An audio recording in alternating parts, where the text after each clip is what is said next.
Well, it was fun while it lasted. You know, we got 90 minutes of Champions League knockout football as Chelsea fans, and that quickly we found out it's over. It's over. We're gonna go back to the Premier League. We got some tough fixtures coming up in the Premier League. We're still in the FA Cup, and those are the only two competitions we have to worry about now. Next week we could put out a Cobham lineup. I mean, this was embarrassing. Let's just keep it how it is. This was embarrassing. 5-2 PSG defeating Chelsea in the first leg in Paris. And even though the scoreline looks how it looks at a point in this game, I had hope. But that's my fault. I'm delusional as a Chelsea fan. I don't know why I had any hope. But let's get into it. Like, subscribe, all that good algorithm stuff would be much appreciated. Road to 10 subscribers. Hey man, if you want to be the 10th, subscribe right now. But Chelsea, what did I just watch there? Liam Rossinior got it all wrong. Let's be honest. It's a disaster class. That's probably what I'm going to title this video. Liam Rossinior disaster class, because this was not it. This was not it. Let's just start with the lineup. And the lineup I'm not actually mad at.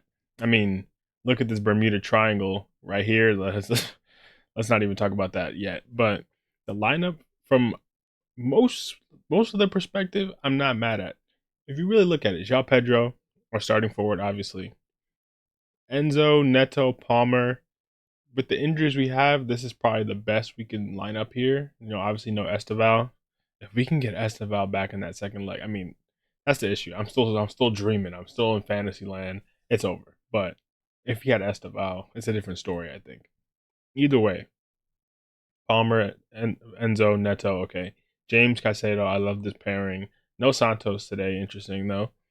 And then Gusto, Fofana, Chaloba, Kukureya.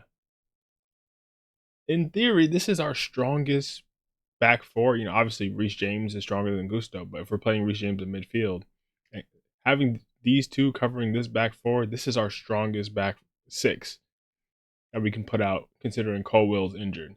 And despite that, PSG put 5 on our head top, slapped us around, clapped our cheeks. And really, we have to look at Philip Jorgensen. Senior has to stand on that. That was your decision, and now all Chelsea fans are sitting there just looking like, how was this any different? How was this any different? I know we don't want to, Sanchez, he's kind of been regressing since Senior came in. You want to talk about improving players and players that might not work in your system. Sanchez, Maresca backed him. That was his guy. He went through the growing pains with Sanchez, and he figured out what worked for him, playing it long.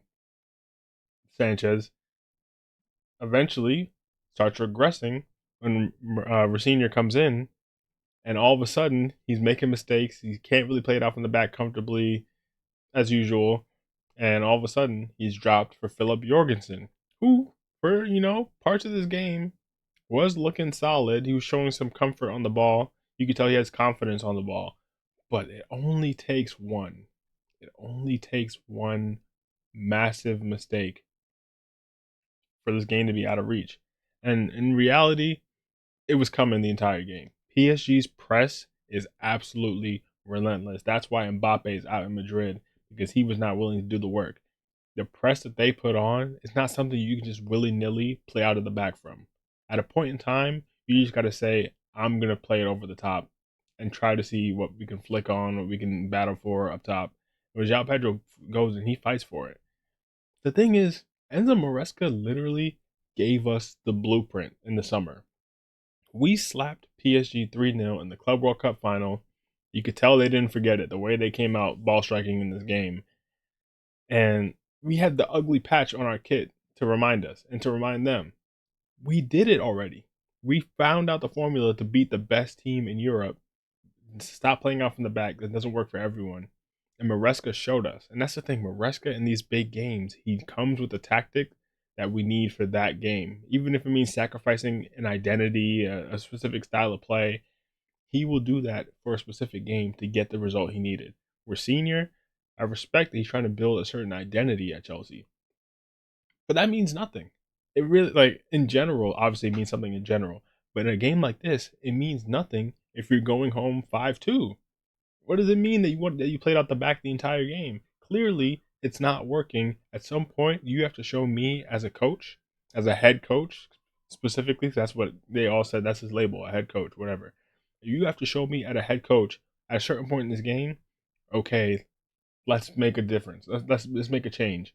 Not just in terms of the subs, because the subs were what they were too. Well, we're gonna go through the game in a second, but in terms of tactics, show me, okay, this is very risky and we're getting away with it. But even getting away with it for us is 2-2. Going back to the bridge 2-2, that's massive. We'll take that in the context of we're going as the European champions.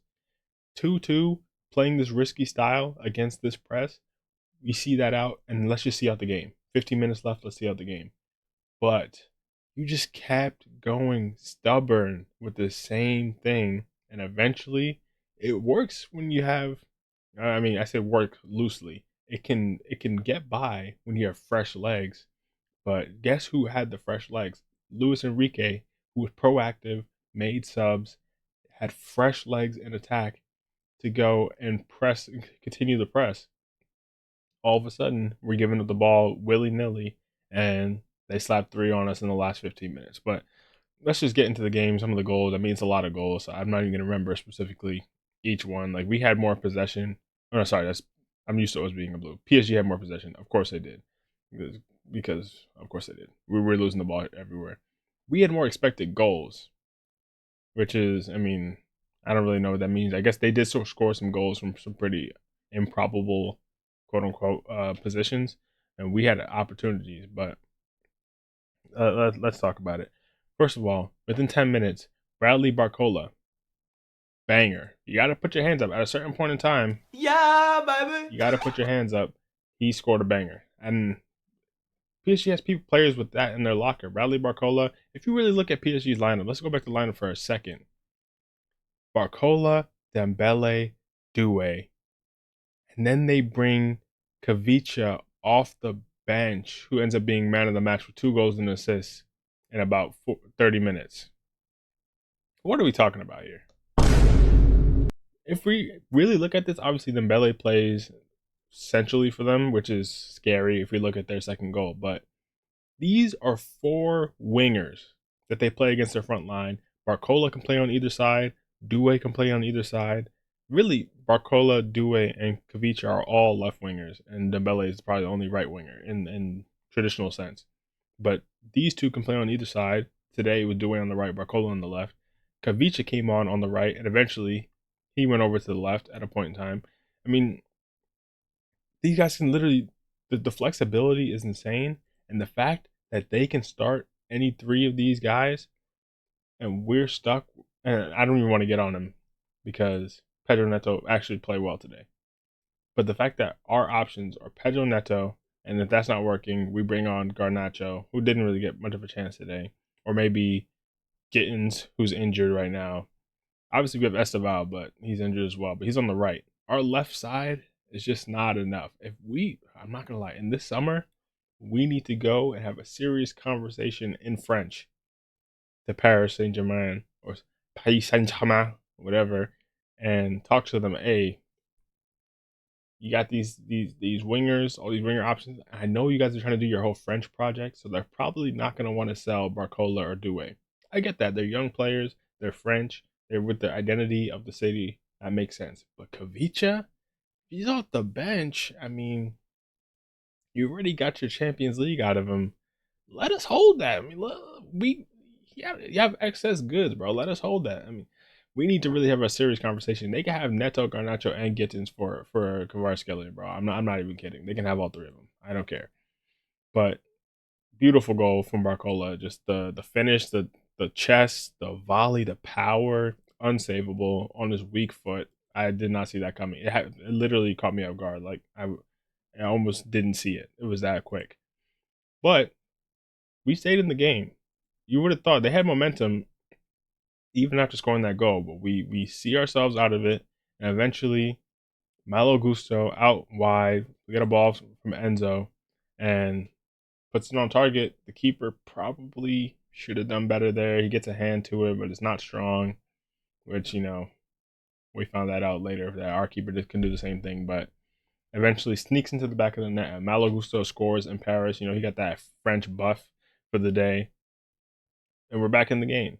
Eventually, though, I think it was Reece James on the right, plays the ball, cuts it back to Palmer, who puts it on target. I mean, that I wasn't mad at that. That was a solid shot.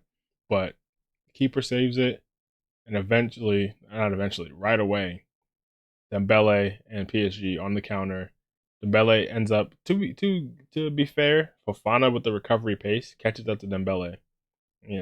That's not Dembele in full sprint. We know that's not a race, but catches up.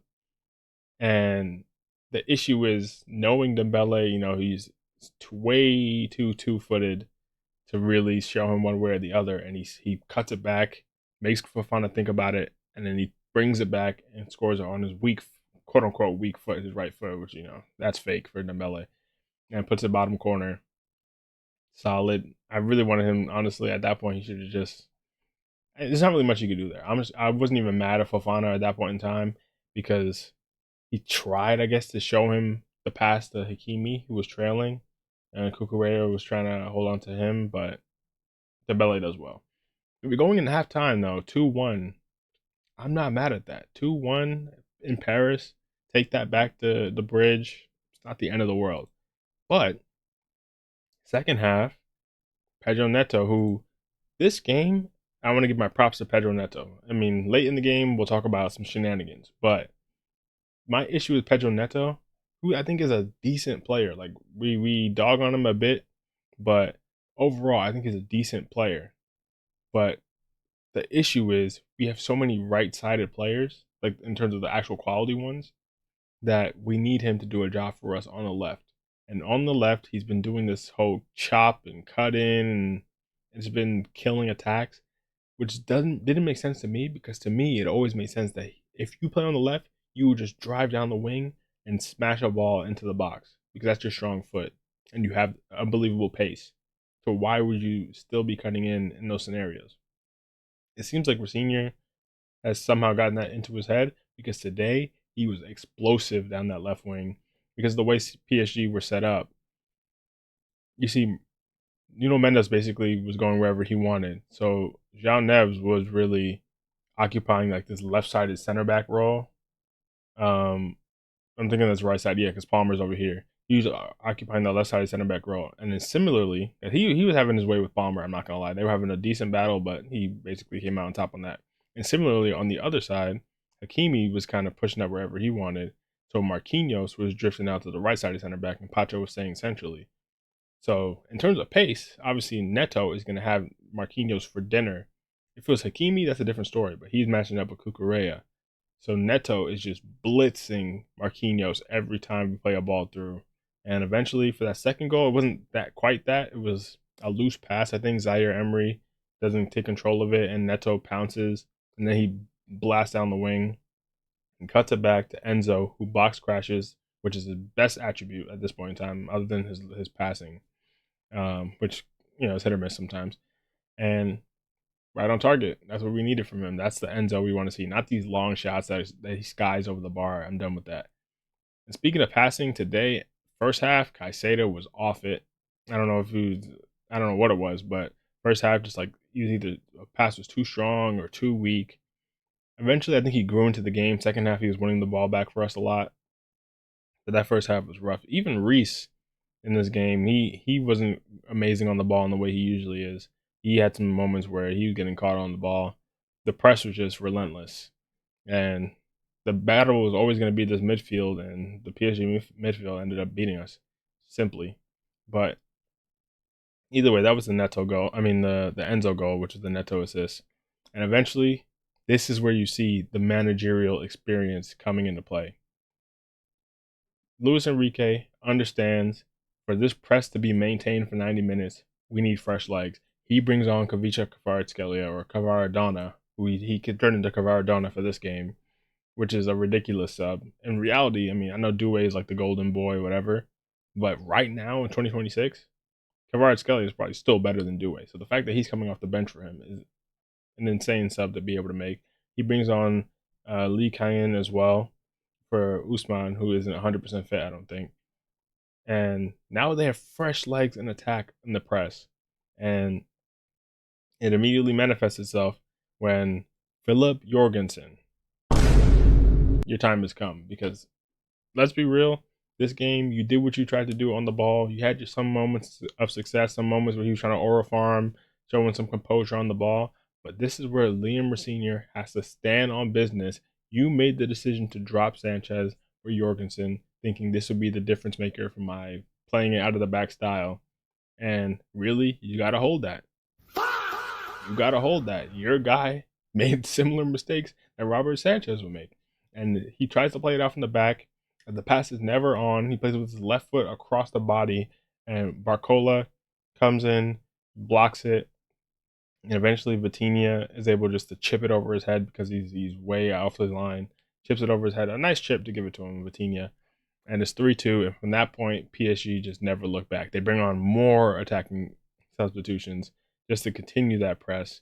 And eventually, I mean, these subs here, I guess maybe these guys were tired. I guess they weren't having their best game, whatever. But these subs to me were like, okay, we're packing it up. Which, in theory, I guess 3-2, you think you can see it out. But the lap came on, had one of the worst shots I've seen. It's just terrible, sliced at the ball. And eventually, it didn't matter what subs we made. I mean, at this point, we have Lavia, Enzo, Caicedo, and Reece James all in midfield, and we still couldn't see it out. Kvaratskhelia has a hell of a shot. He cuts in. No one steps to him, and he scores a banger, as he does. That finesse shot to the top corner, just ridiculous. And eventually, we bring on Garnacho. Doesn't really mean anything. And here, I mean, there was some shenanigans going on. I think Kvaratskhelia got a yellow. I don't even know what he got that yellow for, but eventually Neto, who's trying to get the ball when he's on the right wing now, the ball boy is trying to waste time. He goes and pushes the ball boy over, and all of a sudden, it almost turned into a little scrap because we got some history with this Club World Cup. PSG wasn't having that. Chelsea wasn't having that. It was a little tense there. Neto ends up getting away with it because in reality, I ain't gonna lie, ball boy, you gotta hand that ball over, bro. He was trying to throw the ball away, and we have precious seconds on the clock to try to, I guess, scrape a 4-3 if we can get one back. So, hey man, same man. I'm not super upset at that, but if he would have got a red card there, I would have been like, bro, this is just Chelsea in a nutshell. And somehow, even after that, there's like seconds left in the game. PSG, bing bang boop, Hakimi down the wing with a flick from someone. I don't remember who flicked it onto him. Hakimi bombing down the wing. He cuts it across the box. Kavicha puts it on target. Jorgensen gets a hand to it. Weak wrist. Weak. I don't like. That's the kind of save where we have been praising Robert Sanchez this season because that's the difference when even if he's making all these blunders, his shot stopping has improved and really kept us in a lot of games this season. Especially on saves like that where Robert Sanchez has some of the strongest wrists in terms of just getting a ball, even with one hand, just getting it just far enough just to get it past the post or get it away from the other attackers, just to give us a little bit of breathing room. Jorgensen touches him. He's just like, let's roll into the net. And there it is. 5-2 in one leg. Taking that back to the bridge. It's over. If you think we're beating PSG by 3 goals, that's just to get it to pens, you're delusional. And maybe I'm delusional because I'm dreaming. But to me, it's not worth it with the fixtures we have coming up. It's not worth it to prioritize a PSG second leg game when we got to deal with, let's see, PSG obviously got destroyed. We got to deal with Newcastle on the weekend. Then we got to deal with Everton away from home, which, Everton's no joke right now. They're making a push for Europe. And we got to deal, that's FA Cup. We got to prioritize this competition too. Then we got to deal with City, United. The run is diabolical. There's no reason for us to be prioritizing this PSG game at this point in time if you think you're going to win by more than 3 goals. It's just not happening because here's the thing. We're not keeping a clean sheet against PSG. Let's just be honest. We all know we're not keeping a clean sheet against PSG. So that means we're probably going to have to win that game like 5-1 or at least 4-1, get it to pens. And realistically, they probably score two. 6-2, 5-2. I mean, do you think we can repeat that fixture against them? Like that result? It's just not realistic. But I've yapped long enough. I mean, I had hope at a point in time. I really thought we had a chance when it was 2-2, maybe even to get the winner or at least to see it out. But very quickly, it proved that the tactic was wrong and we were just getting away with it. I mean, getting away with it is very generous because they still had scored 2 goals, but we were at least making it work. But end of the day, this shows the quality of the Champions League. This shows the quality of the European reigning champions, and this shows that hey, these English teams. We want to talk about Serie A. I mean, Serie A looking spooky. They're out of it too. I mean, Atalanta got cooked yesterday. Serie A, they're almost all out of the Champions League. But if you want to look at these English teams, at the results that happened today, I mean, or over the last 2 days, Liverpool lost to Galatasaray. I mean, they're gonna hope they can bring it back at home. Tottenham, let's not even talk about that. Embarrassing. That was one of the most embarrassing fixtures I've ever seen. But like the scoreline's the same as ours, so whatever. Newcastle, a bit unfortunate, but draw with Barcelona. Arsenal, everyone's saying they're going to spank Leverkusen. They got a sus penalty to keep them in that game at the end of the game. I mean, Man City, let's not even talk about it. They got spanked by a Valverde hat trick against Madrid, who aren't even a good Madrid right now. I mean, I guess I'm rooting for Bodo Glimt at this point, bro. Bodo Glimt's the only team that I guess hold it down for us, bro. Take out these other teams for us because this is embarrassing. The Prem, embarrassing in the Champions League. Serie A, embarrassing. It's all embarrassing. I'm just yapping. It's embarrassing. Game's over. Whatever. Tie is over. Like, subscribe, all the good algorithm stuff. Be much appreciated, especially if you made it this far. It's a longer video, but I had to talk about a lot because that game was a roller coaster. But I'll see you guys this weekend for the Newcastle game and maybe some fun video somewhere in between there just to lighten the mood because this is depressing. But appreciate you guys once again. See you next time. Peace.